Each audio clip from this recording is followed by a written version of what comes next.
If you're over 60 and waking up tired, foggy, or forgetful, this video may explain why, and it might surprise you. Because the biggest mistake people make after 60 is not sleeping too little. It's sleeping at the wrong time, in the wrong way, and it quietly accelerates brain aging. Most people think brain decline is inevitable with age, that memory loss, slower thinking, and poor focus are just part of getting older. But neurologists and sleep researchers say that's not entirely true. What actually matters most is how your brain cleans and repairs itself during sleep, and one common habit disrupts that process almost completely. Let us talk about what is really happening inside the aging brain at night, because this is where most people misunderstand sleep after 60. As we get older, sleep doesn't simply become lighter.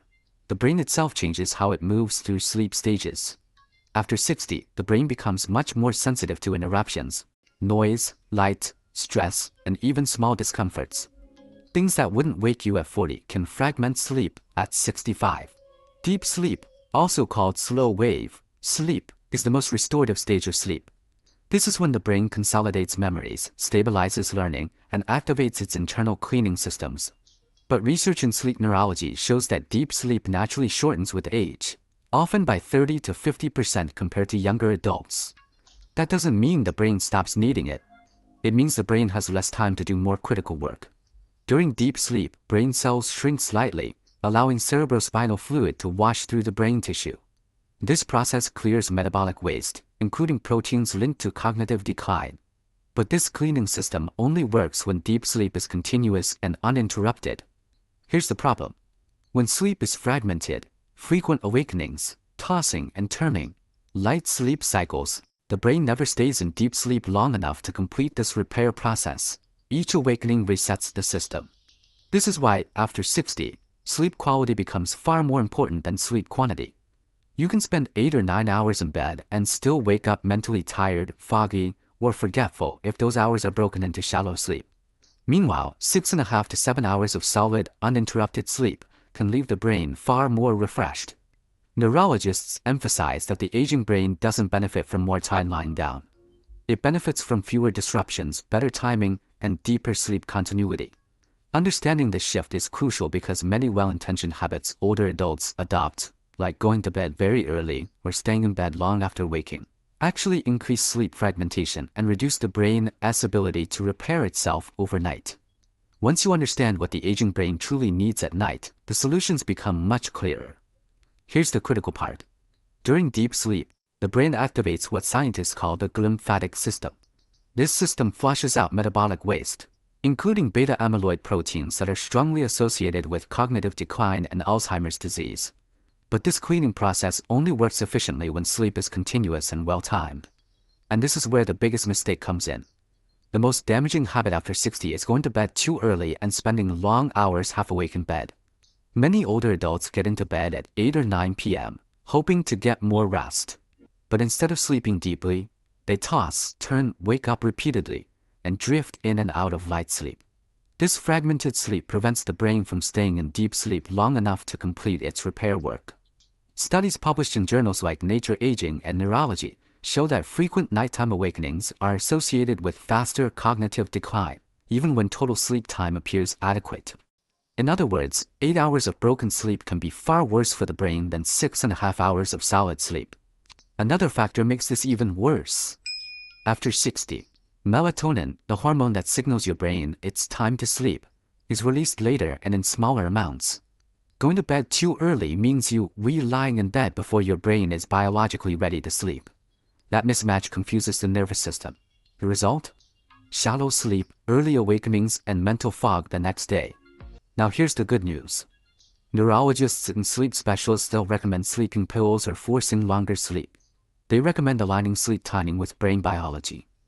The first fix sounds almost too simple, but it's one of the most powerful changes you can make after 60. Delay bedtime slightly. Most older adults go to bed based on habit or the clock, not on true sleep readiness. They feel tired, they think it's late enough, and they lie down, even though their brain isn't fully prepared to fall asleep yet. There's an important difference between feeling tired and feeling sleepy. Tiredness is physical or mental fatigue. Sleepiness is a biological signal. Heavy eyelids, slower thinking, reduced alertness, that unmistakable pull towards sleep. That signal is driven by melatonin and sleep pressure, and after 60 it often arrives later than it used to. When you go to bed before that signal is strong, you don't fall into deep sleep smoothly. Instead, you lie awake, drift in and out of light sleep, and wake up repeatedly throughout the night. Each of those awakenings fragments deep sleep and interferes with brain repair. For many people over 60, waiting just 30 to 60 minutes longer before getting into bed aligns sleep with the brain's natural rhythm. This does two critical things. First, it increases sleep pressure, making it easier to fall asleep quickly and stay asleep. Second, it reduces time spent awake in bed, which trains the brain to associate bed with solid sleep instead of restlessness. Sleep researchers consistently find that people who delay bedtime slightly experience fewer nighttime awakenings, longer uninterrupted sleep periods, and better mental clarity in the morning, often within just a few days. This isn't about sleeping less. It's about sleeping at the right moment. That small timing adjustment can dramatically improve sleep depth and brain recovery without medication, supplements, or forcing yourself to get more hours. Sometimes, the most effective solution isn't adding more sleep. It's choosing the right time to let sleep happen. The second fix is protecting the hour before sleep, and this is far more important after 60 than most people realize. In the evening, your brain is constantly scanning the environment for signals of safety or alertness. Bright lights, fast-moving images on television, breaking news, emotional content, and endless scrolling all send the same message to the nervous system. Stay awake. Stay vigilant. Even if you feel physically tired, your brain remains in a state of mild alert. Stress hormones stay elevated. Melatonin release is delayed. Deep sleep becomes harder to access. This effect is stronger in older adults because the aging brain is more sensitive to light and stimulation. What once felt relaxing at 40 can become subtly activating at 65. Dim lighting does the opposite. Lower light levels tell the brain that the day is ending. Melatonin production begins to rise. The nervous system starts shifting from alert mode into repair mode. This transition is not instant. It requires consistency and predictability. That's where calm, repeated routines come in. When you perform the same simple actions in the same order every night, the brain learns to recognize them as a pre-sleep signal. This is a form of classical conditioning, and it's incredibly effective. Something as simple as the same cup of non-caffeinated tea sitting in the same chair listening to the same calm music, or reading the same type of book every evening tells your brain, nothing is required of you right now. That sense of safety allows the nervous system to power down. Sleep specialists often emphasize that it's not about creating the perfect routine. It's about creating a familiar one. Predictability reduces cognitive load. Repetition reduces anxiety. Calm inputs allow sleep systems to take over naturally. Over time, this protected hour becomes a bridge between wakefulness and deep sleep. The brain begins its repair processes earlier, making deep, uninterrupted sleep far more likely. In many cases, improving this single hour has a bigger impact on sleep quality than changing the entire rest of the day. It's not about doing more. It's about giving your brain permission to rest. The third fix is avoiding long daytime naps, and this is one of the most misunderstood sleep habits after 60. Many older adults rely on naps because nighttime sleep feels lighter or more broken. The intention is good, to catch up on rest. But when naps become long, especially in the afternoon, they often create a cycle that quietly worsens nighttime sleep. Short naps are not the problem. Brief naps of 15 to 25 minutes can actually be refreshing. They improve alertness, reduce mental fatigue, and don't interfere with nighttime sleep when kept short and early in the day. The issue begins when naps stretch to 45 minutes, an hour, or more. Long naps allow the brain to enter deeper sleep stages during the day. When that happens, the brain partially satisfies its need for deep sleep, and that directly reduces sleep pressure. Sleep pressure, also known as sleep drive, is the biological buildup of need for sleep across the day. The longer you stay awake, the stronger this pressure becomes. Strong sleep pressure is what allows you to fall asleep quickly and stay asleep at night. When you nap for too long, you release that pressure. By bedtime, the brain simply isn't tired enough, even if your body feels exhausted. This leads to lying awake, fragmented sleep, and early awakenings.